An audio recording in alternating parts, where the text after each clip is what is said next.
Vader Shed Dog level 1 video.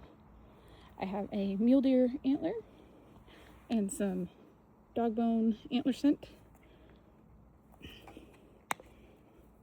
put on the tip or the base. That's my starting point right there, and I'm going to try to hide it in this vicinity over there. And for distractions, I have my kids out.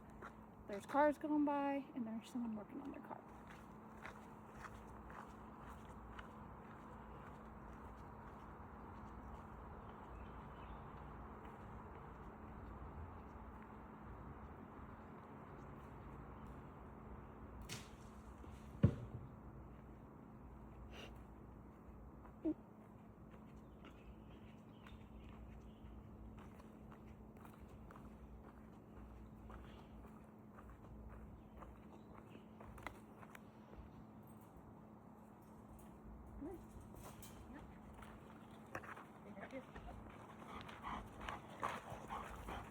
Vader here.